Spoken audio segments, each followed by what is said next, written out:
Aisha says, how to manage children when the world has become so open in front of them via internet. How to incur fear of Allah Azza wa Jal in their hearts when there's so much temptation and fitna all around them. This requires a long lecture, but let us look at it as long as the time permits, inshallah. The children, not only the children, even the grown-ups, are under great test of Allah Azza wa Jal. These trials are ongoing and they are progressing and developing. The fitna is everywhere. 40 or 50 years ago, a woman singer would come on the theater repeating the same part of the song 10 times. And everybody was in joy and happiness. Though she wasn't beautiful, though she wasn't attractive, but this is what they had. Nowadays, it is much different. Today, the media has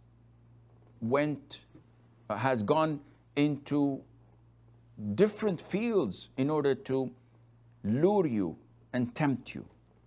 So now it's not this old ugly woman singing a song, repeating it. It is this blonde or this brunette or this redhead. You want to see her on the beach or on the bed or working in the garden or working out in the gym. You want to be a billionaire, you want to be a bus driver, you want to be the milkman. Every fantasy that might have crossed your mind, they will put it in a video clip with music, with a song, and visually attracting you. So it's not only the children, it's even the grown-ups. To the extent that the Prophet said, alayhi salatu wasalam, there will come a time, and inshallah this is not the time yet, but there will come a time where the best wealth of a believer would be few of his sheep at the top of mountains where he stays away from the people and the people stay away from him, worshipping Allah Azza wa Jalla alone. Which shows you that there will come a time where trials and temptation would overwhelm the people. So coming back to your question, Aisha, what to do?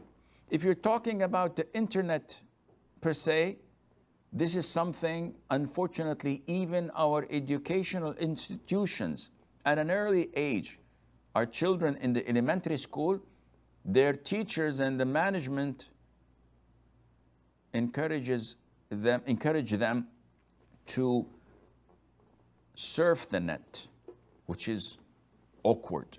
They say, no, this is part of modernization. Yes, but the side effects are huge.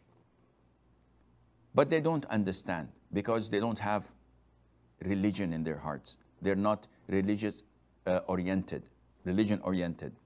So nowadays we have a situation, what to do. If your children are bound to use the internet, I highly advise that you channel it rather than ban it, because banning it is not feasible at the moment, at least not in one household out of 10,000. So the best thing is to go with the flow, but to channel it by having the PC with a big visible screen in the living room where anyone coming in can see the screen. So the operator back is not to the wall, but rather to the people. And the screen is to the people.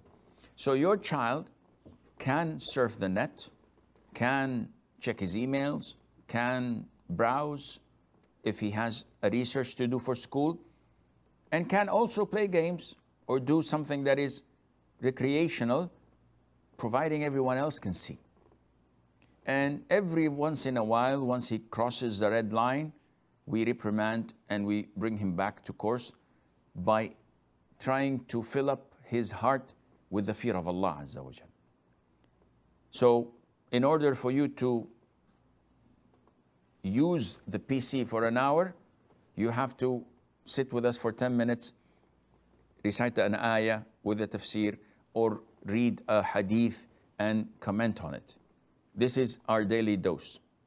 Maybe if we manage to do this and to use the carrot and the stick method so that we would balance them, maybe that would be good.